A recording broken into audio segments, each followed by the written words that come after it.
You're here because you want to get informed efficiently and thoroughly.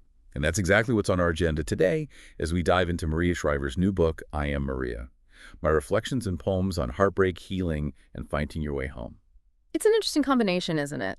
We're looking at a blend of her personal reflections alongside what sounds like, deeply intimate poetry. Right.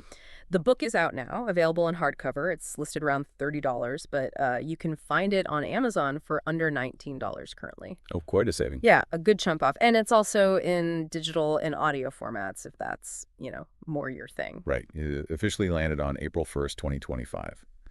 So our goal in this deep dive is to really understand what makes this book tick. What are the core insights and themes that Shriver's exploring through this kind of blend of formats? So at its heart, what's the central offering here for someone like you or me picking up this book?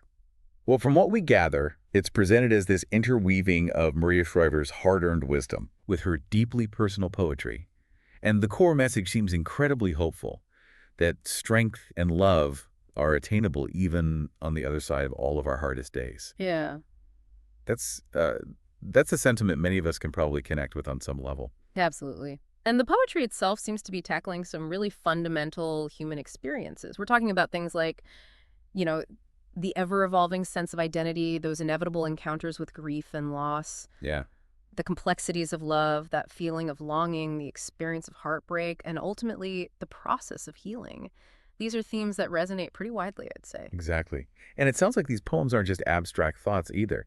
The descriptions emphasize how they grapple with the real transitions we all go through in life, the challenges, the successes, and even those moments when we stumble. Right. It's portrayed as a very vulnerable and moving collection, suggesting that by sharing her own journey through poetry, Shriver aims to connect with you on a deeply personal level and perhaps offer some inspiration for navigating your own path.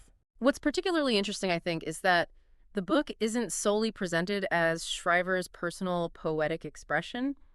It's also positioned as an invitation for you, the reader, to consider poetry as a tool for your own self-reflection. Ah, okay. It's about making this art form feel accessible and, relevant as a way to look inward and process your own experiences. Which really ties into the idea of the book being a kind of roadmap for those seeking a more authentic and meaningful life. Yeah. It suggests a process of shedding those external expectations, the roles we play, and maybe the defenses we build up that can sometimes prevent us from truly connecting with ourselves and the world around us. Yeah, exactly. And there's a really evocative quote from the book that seems to encapsulate this idea of finding inner resources through poetry. Huh. I never imagined writing poetry would help me embark on a journey deep into myself. I never imagined that everything I sought or thought I needed was within me all along. Wow. That really speaks to a potential for profound self-discovery through this medium, doesn't it? It really does. Now, for a bit of context, if you're maybe less familiar with Maria Shriver's extensive career, it's probably helpful to understand the breadth of her experiences, as they likely inform the perspectives she shares in this book. Absolutely. I mean, beyond being a mother and a grandmother, roles that undoubtedly shape one's outlook, she's had a truly remarkable career. Journalist and producer, earning both Peabody and Emmy Awards. That really speaks to her skill in connecting with people and sharing impactful stories. Exactly. And this isn't her first time exploring these kinds of themes in writing, is it? She's authored 7 New York Times bestsellers already, which indicates a strong connection with a wide readership. Right. Plus, she served as the former First Lady of California, was a special anchor for NBC News, and has founded several significant organizations: Shriver Media, the Women's Alzheimer's Movement, MOSH, which focuses on brain health. And she's the publisher of The Open Field, which, interestingly, is also the publisher of I Am Maria. So she's really involved on multiple levels. Right, a full circle kind of thing. It's clear she brings a very multifaceted perspective to this project, drawing from just a rich tapestry of personal and professional experiences. This depth likely adds, layers to the wisdom she shares. Definitely. And to get a sense of how this book is actually being received, it's always useful to look at the initial reactions from various voices. Oprah Winfrey, for instance, had a deeply emotional experience, apparently, said she wept while reading it, Wow. feeling that Shriver had truly opened herself up and offered a pathway to self-love, healing, and finding that sense of home. That's a powerful endorsement.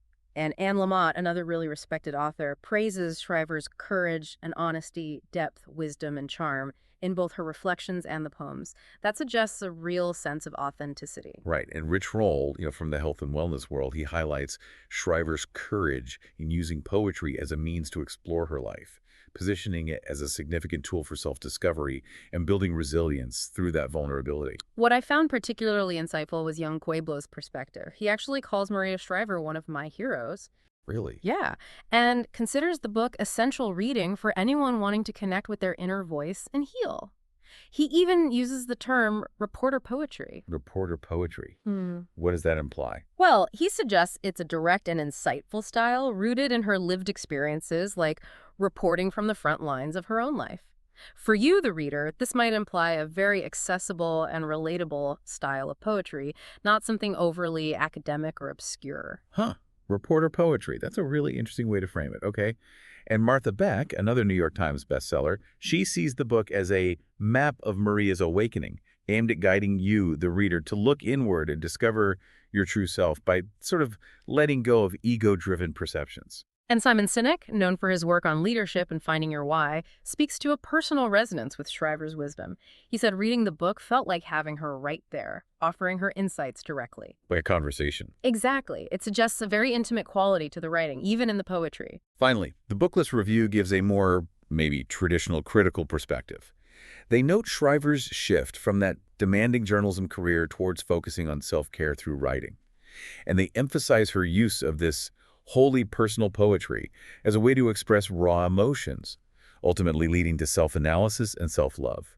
They encourage you to embrace all aspects of your life and, continue to evolve. So looking across these initial responses, a consistent theme really emerges, doesn't it?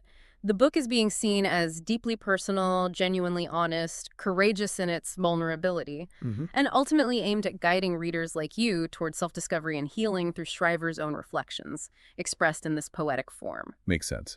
So let's maybe shift to some of the more practical details if you're considering picking up a copy. As we mentioned, it's published by the Open Field, and it's written in English. The hardcover edition is around 352 pages. Right. And for those who like the specifics, the ISBN 10 is 05936533394, and the ISBN 13 is 978-059-365-3395. The physical book weighs about, 15 ounces or so, and dimensions are roughly 5.75 by 8.5 inches. A pretty standard hardcover size. What's quite telling, I think, is its current performance on Amazon's bestsellers rank. It's currently in the top 100 of all books, which is pretty significant for a new release. Yeah, that's impressive. And more specifically, it's holding the top spot in poetry by women, is number 3, I think, in memoirs. Right, number 3 in memoirs and number 5 in personal transformation self-help. Okay, number 5 there. That gives you a good sense of how readers are categorizing it and, finding relevance in this work. It certainly does. And while it's based on a, relatively small sample size at this early stage, it currently has an average customer rating of 3.5 out of 5 stars from just a few initial ratings. That's something to keep an eye on, obviously, as more readers share their thoughts. Sure, sure. Now, if you're thinking about getting your hands on a copy, it is currently in stock on Amazon.com. And if you're an Amazon Prime member, you can expect their usual fast, free shipping and, importantly, the option for free returns if needed. Right. For non-Prime members, orders over $35 that are shipped by Amazon also qualify for free delivery. The estimate right now is arrival around Wednesday, April 9th. Prime members in some areas might even see it as soon as tomorrow, April 5th, depending on when the order goes in. It's also good to know there's a standard 30-day policy for refunds or replacements, offering some flexibility with your purchase. Definitely. And one more thing, if you find that Shriver's voice and insights resonate with you, Amazon has that follow the author feature. It's just a handy way to stay updated on any new releases or announcements from her down the line. Good tip. So, to kind of sum up our deep dive here, I Am Maria seems to be a deeply personal and potentially very impactful book. Through sharing her own experiences with real vulnerability and using poetry as her medium, Maria Shriver is inviting you, the reader, to embark on your own journey of self-discovery and healing. It really underscores this idea that even when facing significant life challenges, heartbreak, loss, transition, there is a possibility for finding strength and love. And what's consistently highlighted by those who've read it so far is the accessible nature of her poetry and its potential as a tool for your own introspection. It really makes you consider, doesn't it? How might exploring your own raw and authentic emotions, maybe even through some form of creative expression like writing or Huh. just reflection. How might that open up new pathways for self-understanding and the kind of healing that Shriver seems to have experienced through this very personal project? It's certainly something to reflect on.